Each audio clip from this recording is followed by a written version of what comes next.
इस खबर के पेश करता है अरेबियन जूसेस एंड सलाड्स। अनेक महत्वपूर्ण बिंदु उठाने के लिए मैं विशेष रूप से धन्यवाद करता हूं। कोरोना के खिलाफ देश की लड़ाई को अब 1 साल से ज्यादा हो रहा है। इस दौरान भारत के लोगों ने कोरोना का जिस तरह मुकाबला किया है, उसका दुनिया में उदाहरण के रूप में चर्चा हो रही है। लोग उसको उदाहरण के रूप में प्रस्तुत करते हैं। आज भारत में 96% से ज्यादा केसेस रिकवर हो चुके हैं। फैटेलिटी रेट में भी भारत दुनिया के उन देशों की लिस्ट में है जहां ये रेट सबसे कम है। देश और दुनिया में कोरोना की स्थिति को सामने रखते हुए जो प्रेजेंटेशन यहां दिया गया, उससे भी कई अहम पहलू हमारे सामने आए हैं।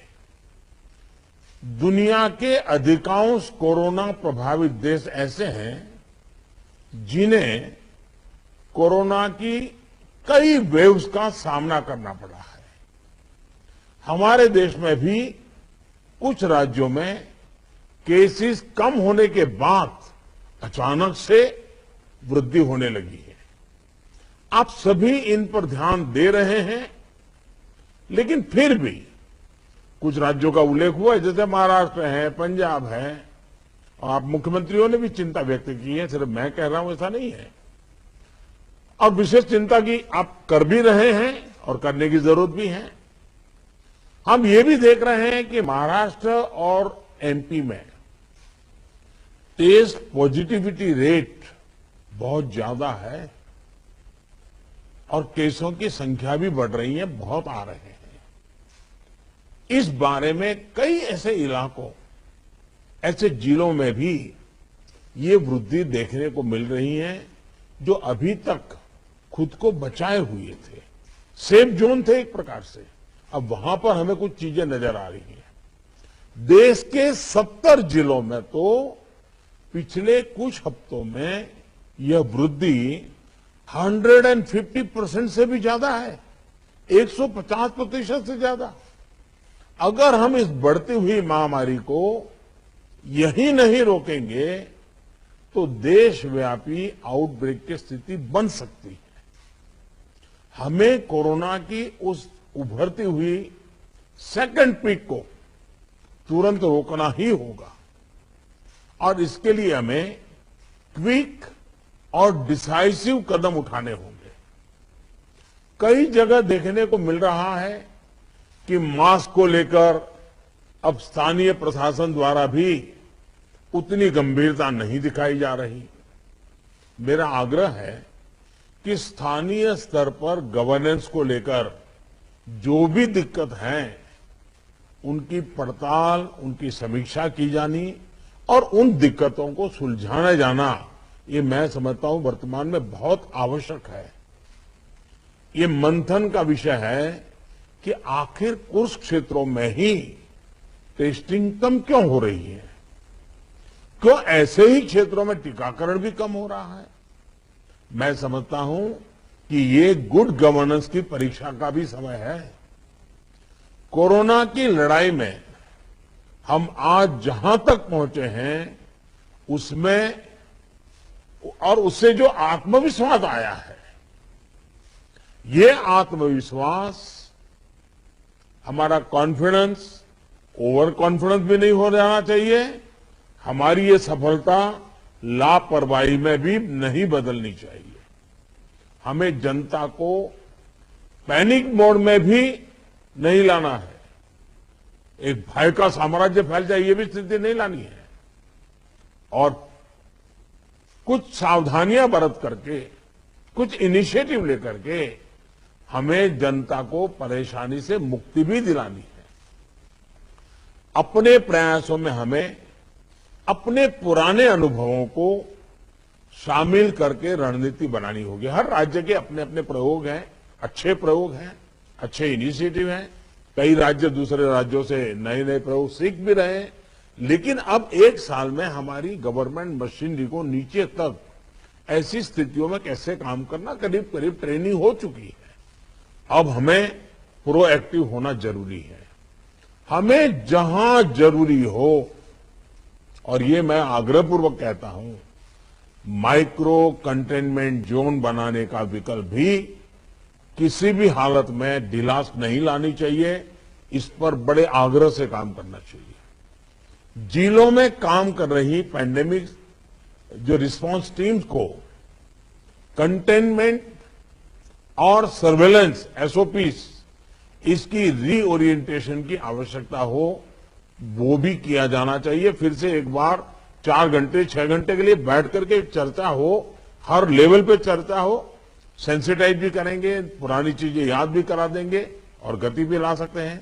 और इसके साथ ही टेस्ट, ट्रैक और ट्रीट, इसको लेकर भी हमें उतनी ही गंभीरता की जरूरत है जैसे कि हम पिछले 1 साल से करते आ रहे हैं।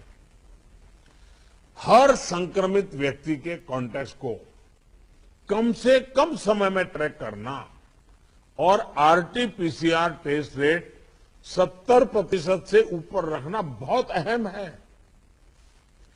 हम ये भी देख रहे हैं कि कई राज्यों में रैपिड एंटीजन टेस्टिंग पर ही ज्यादा बल दिया जा रहा है और उसी भरोसे गाड़ी चल रही है। जैसे केरल है, उड़ीसा है, छत्तीसगढ़ है, यूपी है।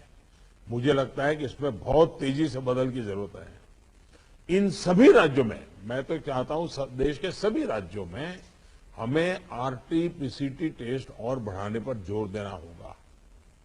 एक बात जो बहुत ध्यान देने वाली है वो ये कि इस बार हमारे टियर 2 और टियर 3 शहर जो शुरू में प्रभावित नहीं हुए थे, उनके आसपास के क्षेत्र प्रभावित ज्यादा हो रहे हैं।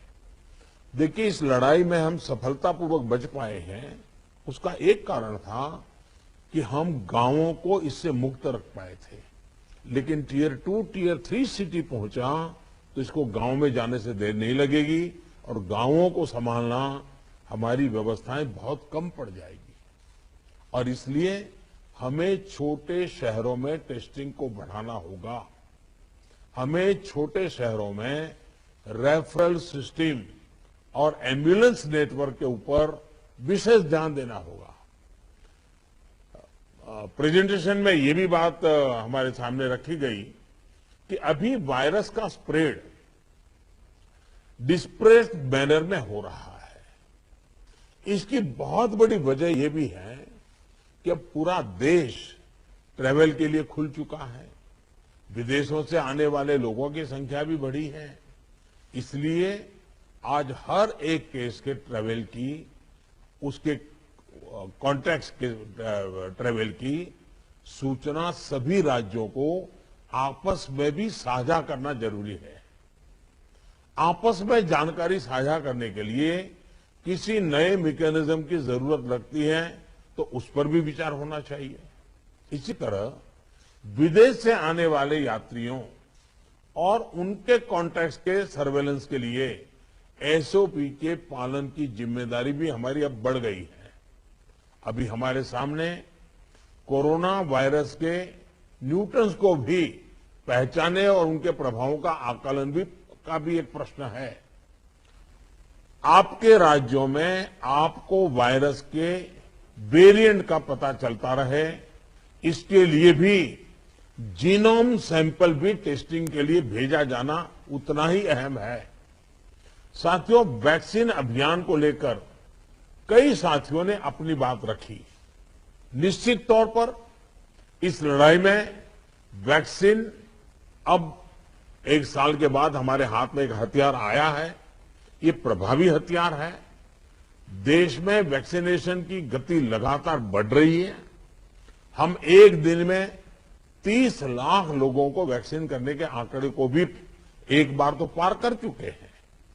लेकिन इसके साथ ही हमें वैक्सीन डोजेज वेस्ट होने की समस्या को बहुत गंभीरता से लेना चाहिए। तेलंगाना और आंध्र प्रदेश में 10% से ज्यादा वैक्सीन वेस्टेज है। यूपी में भी वैक्सीन वेस्टेज करीब करीब वैसा ही है।